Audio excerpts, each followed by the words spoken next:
Good morning. We're now in the book of Exodus, and Exodus literally means a way out. And so what we see in this book is how God provides a way out for his people who were the slaves of Egypt. And so throughout the book we see God providing a way out, and he uses his servant Moses. So today we're looking at chapter 8, verses 1 to 15, and it's about the second plague of frogs. So the first plague, which was turning the river Nile into blood, has passed, and in our passage the second plague of frogs is described in the following sequence. We've got Aaron stretches out his staff, and God starts the plague, and then frogs come teeming out of the waters and covers the land of Egypt. The language used there from teeming out of the waters is the same as the language used in Genesis, where God creates animals to teem out into the land as well. And so the magicians then do the same. They're actually able to replicate what God had done. But however, what we find out in our verses is that the magicians can't reverse the plague. And so Pharaoh then asks Moses and Aaron to plead with the Lord to take away the frogs from the people of Egypt. And then Moses says in verse 10, he will, so that you may know that there is no one like the Lord our God. And yet Pharaoh's heart remains hardened and would not listen to them, as the Lord had said.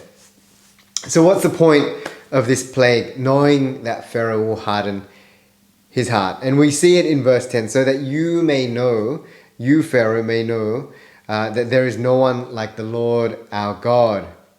Now, at the time, when we think about frogs, in the Egyptian culture at the time, you have Egyptian gods, including Pharaoh, who was considered a god.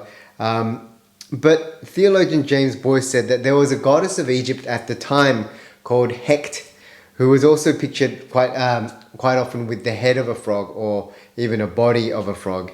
And since Hecht embodied the frog, therefore the frog was sacred in Egypt. So it's not like because there was a plague, the Egyptians could just kill the frogs.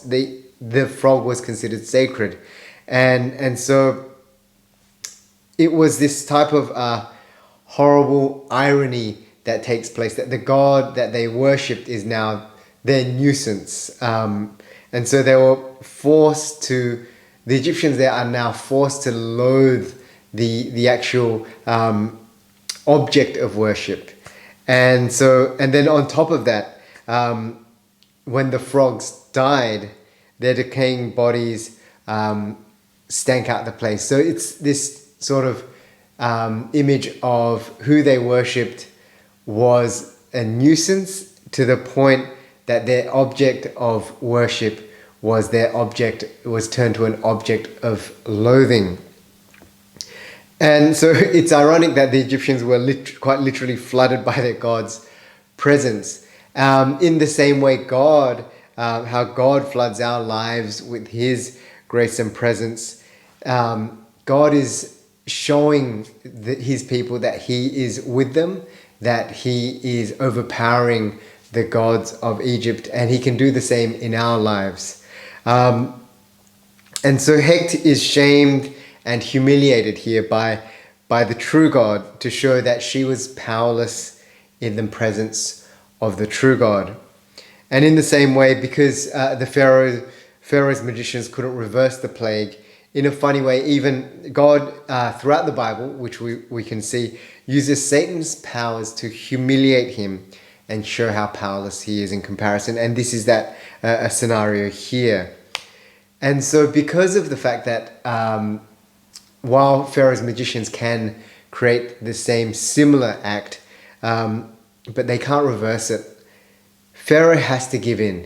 So he caves in and gives Moses and Aaron a prayer request. Not because he worships God, but it's because he believes in gods, and therefore it's more of a superstitious request, if anything.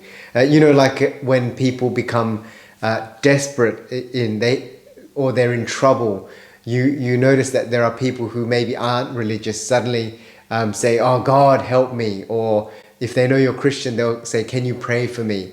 And it's not the desire to worship God that they're asking for prayer. It's that their pain would be alleviated. And so Pharaoh, in order to alleviate his pain, he promises Moses and Aaron that he'll let the people go. But as we know, he lies and he goes back on his word by hardening his heart. And in a way, it shows the sinful nature of Pharaoh, but also people in general, including us, that when we are in need, or we may promise things to God, but once they're out of trouble, we forget about God. It's quite common when things are tough, we rely on God, but when things suddenly get easy, we forget about God.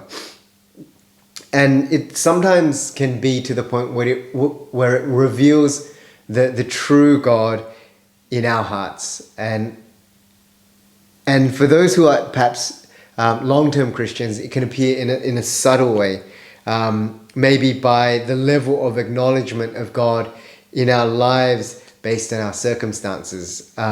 We may still do the reading, we may still be doing the praying, but perhaps the earnestness may go up and down. And that doesn't mean we're more Christian or not, but it dictates our experience of God, but it doesn't change who God is. And that's how the gospel works, right? By the grace of God, the gospel shows us that God is not like us. Regardless of our performance or lack thereof or multitude of sin, Christ died for us. So that in the same way, verse 10 says, so that we may know that there is no one like the Lord our God. So we can understand now that our God is really like no other. We can substitute the God of Egypt rather than frogs, it can be to health, wealth, power, career, looks, relationships, and sometimes like Pharaoh, we ourselves are our own gods. But God in his mercy turns people whose lives are overrun with sin, like the frogs did, and with the stench of sin, of like dead frogs, and who love to harden their hearts to him. God by his grace and mercy opens our eyes to who he really is, and therefore like the people of the Exodus, God gives people like us a way out of our lives that are plagued by our own sin, and gods that never deliver us into his own family. And so some of us right now may feel like we're in a plague from the sin of others. Maybe some of us may be plagued by the sin from within, or it's a mixture of both. What we can know is that God has provided a way out through his Son, and the world the world likes to promise us good things. And like Pharaoh, the world can say, tomorrow I'll come good with my promises, and it'll be better. Just serve me for one more day. And the secret intent there is to keep you being enslaved to sin every day. Just promise one more day. Just bear with me one more day. It'll get better. But God knows that type of lie, and therefore when God saves you, he also breaks the bondage of sin, of slavery, from the lies that we fall for, and says, I am the Lord your God, like no other. And you can see and know this by the words and actions of my Son. And he's our hope this morning and for every day we live.